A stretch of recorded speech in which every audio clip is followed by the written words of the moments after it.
નમસ્કાર. વર્ચ્યુઅલ પ્રોગ્રામમાં આપનું હાર્દિક સ્વાગત છે. હવે આજે આપણે ડિજિટલ માઇક્રોમીટર વિશે જોવાનું છે. તો ડિજિટલ માઇક્રોમીટર એક વિશિષ્ટ પ્રકારનું આધુનિક માઇક્રોમીટર છે. તેની ફ્રેમ ઉપર લોકિંગ સ્ક્રીનની નીચે એક ડાયલ હોય છે અને એ ડાયલના નીચેના ભાગે એક સ્ક્રીન લગાવેલો હોય છે. મેટ્રિક પદ્ધતિમાં આ માઇક્રોમીટરનું લિસ્ટ કાઉન્ટ 0.01 mm હોય છે અને આ માઇક્રોમીટર પણ વર્નિયરની ચોક્કસતામાં પણ મળી રહેતું હોય છે. આ એક વર્નિયર ડિજિટલ માઇક્રોમીટર ફિગરમાં બતાવેલું છે.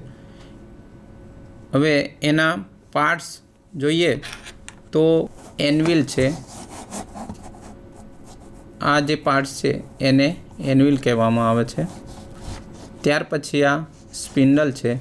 એનવિલ અને સ્પિન્ડલની ફેસની વચ્ચે દાગીનાને ફિક્સ કરી અને તેનું માપ આપણે લઈ શકાતું હોય છે. લોકિંગ નટ છે. તો લોકિંગ નટ એ લીધેલું માપ ખસી ના જાય એટલા માટે લોકિંગ નટનો ઉપયોગ કરવામાં આવતો હોય છે. ત્યાર પછી બેરલ અથવા તો થિમ્બલ છે. આ તો બેરલ ઉપર 1 mmના ઓંક આપેલા હોય છે અને નીચે 0.5 mmના ઓંક આપેલા છે. આ માઇક્રોમીટર જે રેન્જનું માઇક્રોમીટર હોય તે પ્રમાણે 0 થી 125 mmની રેન્જમાં ઉપલબ્ધ હોય છે અને વધારે માપ માટે 0 થી 25, 25 થી 50 એ રીતે 25 mmની રેન્જમાં માઇક્રોમીટર ઉપલબ્ધ હોય છે. તો 0 થી 25 સુધીનું માપ લેવા માટે આ માઇક્રોમીટરનો ઉપયોગ થતો હોય છે. 25 થી 50ની વચ્ચેનું માપ લેવા માટે 25 થી 50ની રેન્જનું, 50 થી 75, 75 થી 100 એ રીતે માઇક્રોમીટરનો ઉપયોગ થતો હોય છે. ઇંચ પદ્ધતિમાં એ જ રીતે 1 ઇંચની સાઇઝમાં ઉપલબ્ધ હોય છે. 0 થી 1, 1 થી 2, 2 થી 3, 3 થી 4, 4 થી 5 એ રીતે માઇક્રોમીટર ઉપલબ્ધ હોય છે. હવે બેરલ પછીનો ભાગ જે છે એ થિમ્બલ છે. થિમ્બલના પર 50 વર્તુળાકાર સ્કેલ ઉપર દાંતા ઓંક આપેલા હોય છે. હવે 0 અને 50નો ઓંક એક જ હોય છે. તેનું મૂલ્ય 0.01 mm હોય છે. તો ડાયલ ઉપર જે માપ વાંચી શકાતું હોય છે એ એનવિલ અને સ્પિન્ડલ વચ્ચેનું માપ હોય છે. આ યુ આકારની ફ્રેમ છે. એનવિલ યુ કાસ્ટ આયર્નમાંથી બનાવવામાં આવતી હોય છે અને સ્પિન્ડલ એ ક્રોમ સ્ટીલમાંથી બનાવવામાં આવતી હોય છે. ડિજિટલ માઇક્રોમીટર વાપરવાના ફાયદા તો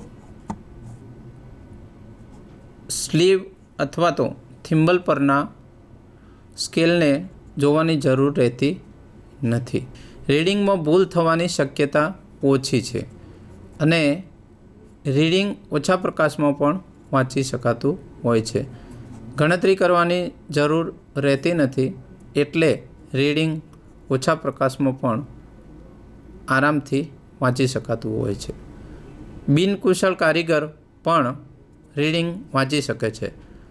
માઇક્રોમીટરની જાણકારી માટે કુશળ એટલે કે અર્ધકુશળ હોય, જે હોશિયાર ના હોય તે કારીગર પણ રીડિંગ વાંચી શકે છે. આ માઇક્રોમીટરનું વાંચન સરળ હોય છે. ડાયલ ઉપર માપ હોવાથી આ માઇક્રોમીટરનું વાંચન એકદમ સરળ હોય છે. કોઈ કેલ્ક્યુલેશન અથવા તો ગણતરી કરવાની જરૂર રહેતી નથી. એટલે સારી રીતે અને ઝડપી રીડિંગ લઈ શકાય છે. આ માઇક્રોમીટર વડે વાંચવાની જે ક્રિયા છે એ ઝડપી બને, વાંચનની ક્રિયા ઝડપી બને છે. ખાલી માઇક્રોમીટરનું આપણે રીડિંગ જ જોવાનું હોય છે. આની જે લિસ્ટ કાઉન્ટની જે ગણતરી છે વર્નિયર સ્કેલની, એ આ રીતે કરવામાં આવેલી હોય છે કે સ્લીવ પર વર્નિયર સ્કેલના 10 ભાગ હોય છે. હવે એ 10 ભાગ સ્લીવ પર સમાંતર રેખાઓ 10 આપેલી હોય છે, જે થિમ્બલના 9 ભાગની બરાબર થતી હોય છે. તો સ્લીવના 1 ભાગનું બરાબર થિમ્બલના 9 ભાગ થતું હોય છે. હવે થિમ્બલનું જે 1 ભાગનું જે મૂલ્ય છે એ 1/100 અથવા તો 0.01 mm છે. તો થિમ્બલના 9 ભાગ બરાબર 1/100 ગુણ્યા 9 બરાબર 9/1000 mm થતું હોય છે. હવે જે લિસ્ટ કાઉન્ટ છે એ થિમ્બલનો 1 ભાગ અને વર્નિયર સ્કેલનો 1 ભાગ એ રીતે લેવામાં આવતું હોય છે. તો 1/100 માઇનસ 9/1000 બરાબર 10 માઇનસ 9/1000 બરાબર 1/1000 એટલે 0.001 mm બરાબર 1 માઇક્રોન. આનું વર્નિયર માઇક્રોમીટરનું લિસ્ટ કાઉન્ટ હોય છે. ટેલીટોપ ઉપર આ રીતે ડાયલ ડિજિટલ કેલિપર છે. હવે એની જે લિસ્ટ કાઉન્ટ છે, રેન્જ છે, તે રેન્જ છે એ 0 થી 25 mmની રેન્જ છે અને લિસ્ટ કાઉન્ટ છે મેટ્રિક પદ્ધતિમાં એ 0.01 mm છે. હવે જે પીસનું માપ લેવાનું હોય એને એનવિલ અને સ્પિન્ડલની વચ્ચે પીસને ફિક્સ કરવામાં આવતો હોય છે અને જે રીડિંગ છે એને લોક નટથી લોક કરી દેવામાં આવે છે અને ડાયલ ઉપર માપ વાંચી શકાતું હોય છે. બેરલ ઉપર 1 mmના ઓંક આપેલા હોય છે. 0 થી 25 mm સુધીના ઓંક આપેલા હોય છે. આ જે માઇક્રોમીટર છે એ નટ બોલ્ટના સિદ્ધાંત ઉપર કાર્ય કરે છે અને મટીરિયલ છે એ ક્રોમ વેનેડિયમ સ્ટીલમાંથી બનાવવામાં આવતું હોય છે.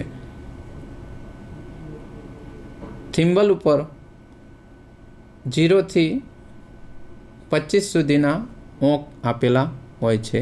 તેનું મૂલ્ય 0.1 mm હોય છે, જેમાં 0 અને 50નો ઓંક એક જ હોય છે. ત્યાર પછી રેટેડ સ્ટોપ, છેલ્લા ભાગે રેટેડ સ્ટોપ હોય છે. હવે જે રીડિંગ છે એ ડાયલ ઉપર વાંચી શકાતું હોય છે. મેટ્રિક પદ્ધતિમાં આ રીતની રચના ડિજિટલ માઇક્રોમીટરમાં કરવામાં આવેલી હોય છે. જે રીડિંગ છે તે વર્નિયરની બેરલ ઉપર 10 રેખાઓ આપેલી છે. 10 રેખાઓ આપેલી છે થિમ્બલની સામે. હવે સ્લીવ ઉપર 1 mmના ઓંક આપેલા છે અને આ જે રેખાઓ છે વર્નિયર રેખાઓ એ થિમ્બલની જે રેખા મેચ થાય એ રેખાને એ વર્નિયર 0.001 mm સાથે ગુણવાની હોય છે. તો આ જે ડિજિટલ આપેલા છે એનું ક્લેરિફિકેશન આપણે જોઈએ તો સૌથી પહેલાં વર્નિયર રીડિંગ એ ચોથો કાપો થિમ્બલની રેખા સાથે સીધી રેખામાં આવે છે. એટલે એનું જે લિસ્ટ કાઉન્ટ છે એને આપણે 4 વડે ગુણતા 0.004 mm થાય છે. આ જે લાઈન છે એને ઇન્ડેક્સ લાઈન અથવા તો ઝીરો લાઈન અથવા તો એક્સિસ લાઈન તરીકે પણ ઓળખવામાં આવતી હોય છે. હવે થર્ડ ડેસિમલ પ્લેસીસ તરીકે 0.004 mm લેવામાં આવતું હોય છે. ડાયલ ઉપર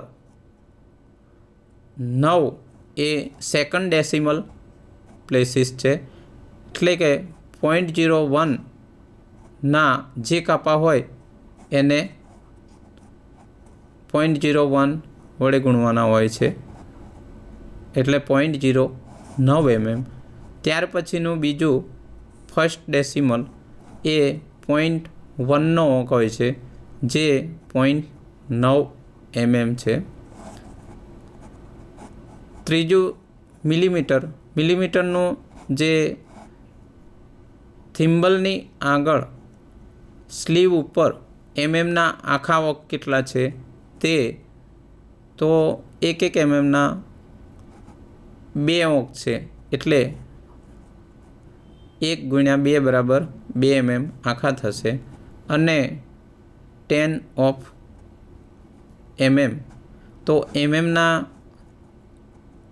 10માં કાપા કોઈ છે નહીં, એટલે 0.0 mm.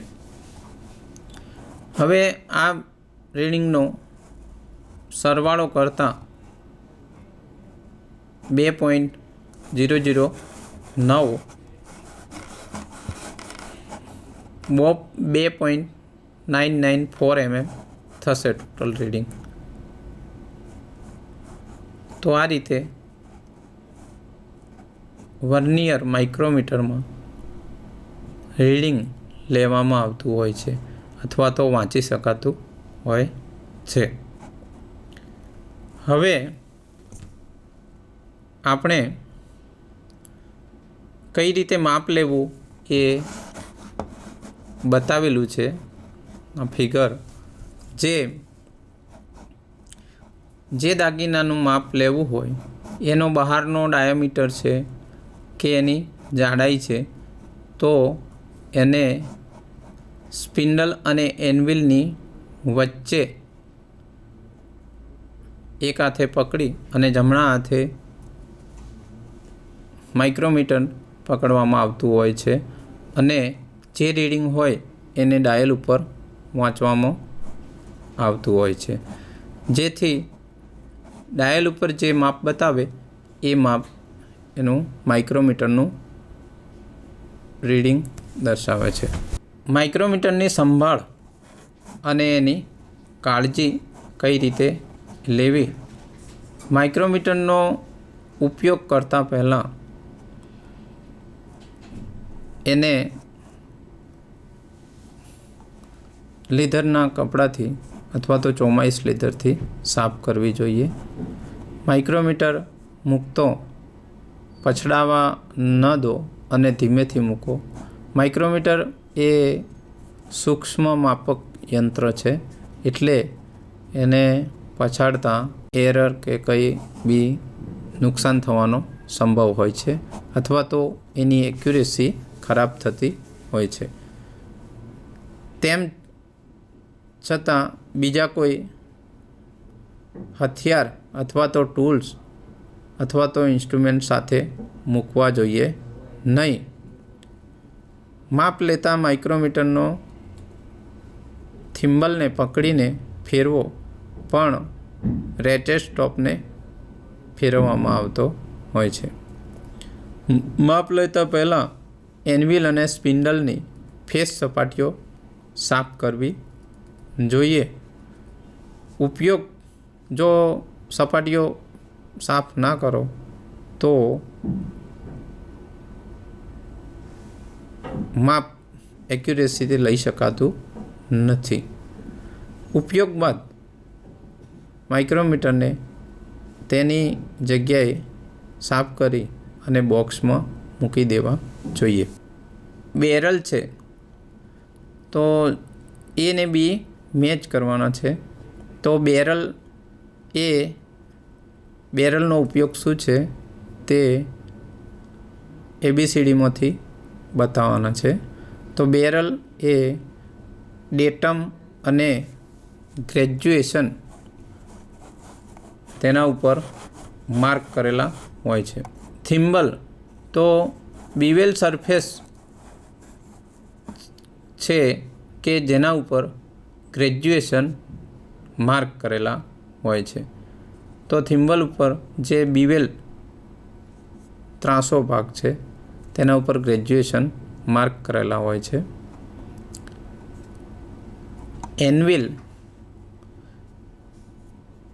એનવિલ જે છે તે માપવાની સપાટી છે, ફિક્સ માપવાની સપાટી છે. જે વર્કપીસનું માપ લેતા હોઈએ તે એનવિલ સાથે અટકેલો હોય છે. એનવિલ અને સ્પિન્ડલના જે છેડાઓ છે એના પર કાર્બાઇડ ટીપ લગાવવામાં આવેલી હોય છે અને એ જે એની એક્યુરેસી ખલાસ ના થઈ જાય એટલા માટે બ્રિજિંગ કરીને લગાવવામાં આવેલ હોય છે. સ્પિન્ડલ લોક તો સ્પિન્ડલ લોક એ માપવાની સપાટી પર થિમ્બલ સાથે જોડેલ હોય છે અને સ્પિન્ડલ એ માપવાની સપાટી પર એક સરખું દબાણ આપે છે. પ્રશ્ન બેંક. હવે આપણે પ્રશ્ન બેંક જોઈશું. તો માઇક્રોમીટરનો સિદ્ધાંત જણાવો. તો માઇક્રોમીટરનો સિદ્ધાંત કે માઇક્રોમીટરથી નાનામાં નાનું માપ લઈ શકાતું હોય છે અને નટ બોલ્ટના સિદ્ધાંત ઉપર કાર્ય કરે છે. માઇક્રોમીટરના થિમ્બલ પર કેટલા ડિવિઝન હોય છે? માઇક્રોમીટરનો જે બીવેલ ત્રાસો ભાગ છે થિમ્બલ ઉપર 0 થી 50 હોય છે અને જે 50 અને 0નો એક જ હોય છે. મેટ્રિક માઇક્રોમીટરનું લિસ્ટ કાઉન્ટ ખાલી જગ્યા હોય છે.